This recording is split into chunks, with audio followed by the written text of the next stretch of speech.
Hello everyone, I am Adil sir. और हम लोग जो है अपने chapter electric charge and field में जहाँ तक पढ़े हैं, आज उसके आगे जो नया टॉपिक पढ़ना है वो है इलेक्ट्रिक फील्ड। देखिए, इसको कई नामों से जाना जाता है। इलेक्ट्रिक फील्ड कहिए, या फिर इलेक्ट्रिक फील्ड स्ट्रेंथ कहिए, या फिर इलेक्ट्रिक फील्ड इंटेंसिटी कहिए। नोटेशन है इसका ई। आप तीनों में से कोई भी नाम देखें, इसका मतलब सेम है।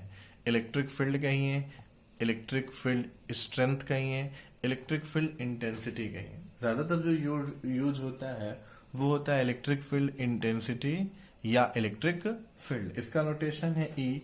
ये एक वेक्टर क्वांटिटी है, इसलिए मैं एरो भी लगा सकता हूं। तो ये क्या होता है? किसी देखिए, पहले अगर सिंपली बात करें इलेक्ट्रिक फील्ड का, अगर हम मैथमेटिकल ना बात करना चाहें, सिंपली उसका मीनिंग समझना चाहें, तो किसी भी चार्ज के अराउंड आसपास जो उसका फील्ड होता है उसे हम बोलते हैं इलेक्ट्रिक फील्ड। जहां तक उसका इफेक्ट काम करता है उसे हम कहेंगे इलेक्ट्रिक फील्ड। किसी चार्ज के आसपास जहां तक उसका फील्ड काम करे उसे हम क्या कहेंगे? उस चार्ज का इलेक्ट्रिक फील्ड कहेंगे। ऐसा आप पढ़ चुके हैं, आपको ग्रेविटेशन जो एक चैप्टर पढ़ाया गया है उसमें एक ग्रेविटेशनल फील्ड होता था। तो किसी बॉडी के आसपास जहां तक उसका ग्रेविटेशनल फील्ड काम करता है, ग्रेविटेशनल फोर्स, उसे हम कहते हैं ग्रेविटेशनल फील्ड। तो उस चार्ज के आसपास जहां तक उसका इलेक्ट्रिक फोर्स काम करता है उसे हम कहते हैं electric field. Electric field intensity या इलेक्ट्रिक फील्ड स्ट्रेंथ ई से दिखाते हैं। देखिए, ये तो आप फील्ड की बात की, यहां तक उसे हम कहते हैं। और मैथमेटिकली इसको एक वर्जन दिया जाए तो इलेक्ट्रिक फील्ड किसी पॉइंट के लिए डिफाइंड फील्ड जो है, electric field intensity electric field में किसी पॉइंट के लिए डिफाइंड होता है। किसके लिए डिफाइंड होता है? किसी पॉइंट के लिए। अगर हमने पॉइंट चार्ज लिया है तो उसका जो इलेक्ट्रिक फील्ड है उससे किसी दूरी पर कोई पॉइंट है, मान लीजिए पी, तो इस पी पॉइंट पर हम ये कहेंगे इलेक्ट्रिक फील्ड इंटेंसिटी कैसे डिफाइंड होगा? तो E is equal to F by Q naught. ये मैथमेटिकल वर्जन है। फिलिंग के लिए तो इतना ही है कि स्पेस जो चारों तरफ उसके है, किसी चार्ज के, जहां तक उसका इलेक्ट्रोस्टैटिक फोर्स काम कर रहा है उसे हम कहते हैं इलेक्ट्रिक फील्ड। मैथमेटिकली कहते हैं किसी कि E is equal to F by Q naught. अब F क्या है? F तो इलेक्ट्रोस्टैटिक फोर्स है। क्यू नॉट क्या है? यूनिट अमाउंट ऑफ चार्ज पर। वैसे क्यू नॉट एक बड़ी स्पेशल चीज है जो हम लोगों ने एज्यूम की हुई है। इलेक्ट्रोस्टैटिक्स पढ़ते समय हम लोग इस चीज का इस्तेमाल करते हैं। क्यू नॉट को हम कहते हैं टेस्ट चार्ज।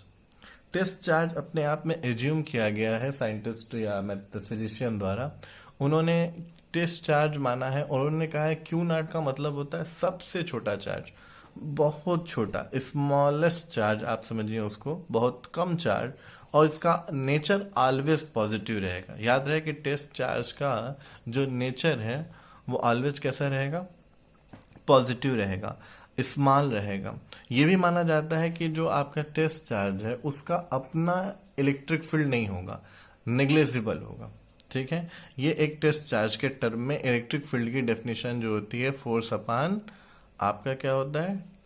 चार्ज, जिसमें फोर्स अपॉन आप टेस्ट चार्ज क्यू नॉट लिखते हो। यूनिट क्या हो जाएगी? न्यूटन पर कूलाम। और हमने जैसे कि पहले ही कहा कि इलेक्ट्रिक फील्ड वेक्टर क्वांटिटी है, तो इसका डायरेक्शन क्या होगा? जो फोर्स का डायरेक्शन है वो इलेक्ट्रिक फील्ड का डायरेक्शन होगा। हम आपको और भी तरीके बताएंगे इलेक्ट्रिक फील्ड के डायरेक्शन निकालने का। फिलहाल अभी हम टॉपिक को आगे बढ़ाते हैं। देखिए, एक ये फील है, आप इसको समझिए स्ट्रेंथ को, इंटेंसिटी को।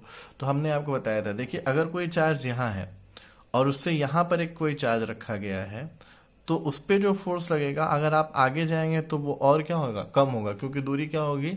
बढ़ती जाएगी। थोड़ा सा और जाएंगे तो क्या होगा? दूर और कम फोर्स लगेगा।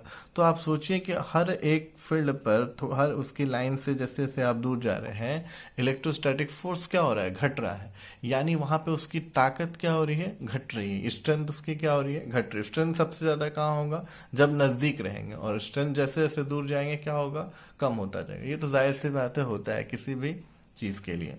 तो ये है इलेक्ट्रिक फील्ड, यानी इलेक्ट्रिक फील्ड के चारों तरफ, चार्ज के चारों तरफ जहां तक उसका इलेक्ट्रोस्टैटिक फोर्स काम करता है उसे हम कहते हैं इलेक्ट्रिक फील्ड। इलेक्ट्रिक फील्ड के और भी नाम है, electric field strength, electric field intensity. ये मैथमेटिकली डिफाइंड है, E = F/Q0। Q0 बहुत इंटरेस्टिंग चीज है, मैं आपको कह रहा हूँ, याद रखिएगा, बहुत आपका हेल्प करने वाला है। इसे हम कहते हैं टेस्ट चार्ज। ये साइंटिस्ट द्वारा एज्यूम किया गया है। और इसकी क्या क्या खूबी है? इसकी पहली खासियत है कि ऑलवेज पॉजिटिव होगा, और दूसरा क्या है कि ये स्मॉल चार्ज है और इसका खुद का अपना फील्ड नहीं है, खुद का अपना कोई फील्ड नहीं है, इसे हम कहते हैं। ठीक है, अब आपको मैं एक छोटा सा और आगे इसी में आगे बढ़ाऊं